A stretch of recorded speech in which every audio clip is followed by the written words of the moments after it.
నమస్కారం. నా పేరు చైత్య మౌలిక. తెలంగాణలోని రవీంద్ర భారతిలో ఉగాది వేడుకలు ఘనంగా చేపట్టడం జరిగింది. ఈ సందర్భంగా రాష్ట్ర ముఖ్యమంత్రి రేవంత్ రెడ్డి ప్రజలకు ఉగాది శుభాకాంక్షలు తెలిపారు. అనంతరం పలువురికి ఉగాది పురస్కారాలు అందజేశారు. తెలంగాణలోని రవీంద్ర భారతిలో ఉగాది వేడుకలు ఘనంగా చేపట్టడం జరిగింది. ఈ సందర్భంగా రాష్ట్ర ముఖ్యమంత్రి రేవంత్ రెడ్డి ప్రజలకు ఉగాది శుభాకాంక్షలు తెలిపారు. అనంతరం పలువురికి ఉగాది పురస్కారాలు అందజేశారు. రైతు బాగున్నప్పుడే మన పంట పొలాలలో పాడి పంటలు పండినప్పుడే రాష్ట్రం సుఖశాంతులతో ఉంటుంది. తెలంగాణ రాష్ట్ర జనాభా దాదాపుగా 70% వ్యవసాయ ఆధారిత కుటుంబాలే.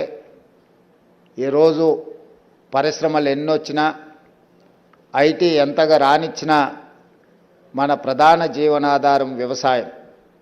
అందుకే రాష్ట్ర ప్రభుత్వం 25,35,000 మంది రైతు కుటుంబాలకు 20,616 కోట్ల రూపాయలు 2 లక్షల వరకు రుణమాఫీ చేసి రైతులను రుణ విముక్తులను చేసి ఆత్మగౌరవంతో బ్రతకడానికి ఈనాడు తెలంగాణ రాష్ట్ర ప్రభుత్వము తీవ్రమైన కృషి చేసింది.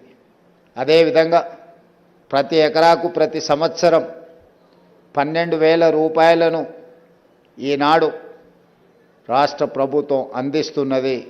దాదాపుగా ఇప్పటికీ 18,000 కోట్ల రూపాయలు ఈరోజు రైతులకు రైతు భరోసా పథకం కింద ఖర్చు పెట్టడం జరిగింది. రేపు 22వ తారీఖు నుంచి మళ్ళీ రైతు భరోసా కార్యక్రమాన్ని మా ఆర్థిక మంత్రి బట్టి విక్రమార్క గారు ప్రారంభించబోతున్నారు. ఈ సందర్భంగా రైతులకు శుభాకాంక్షలు నేను తెలియజేస్తున్నా. ఈనాడు రైతును ఎరువులు కావచ్చు, రైతులు పండించిన పంటకు విశ్వాసం కల్పించడమే రాష్ట్ర ప్రభుత్వం యొక్క ప్రధాన ఉద్దేశం.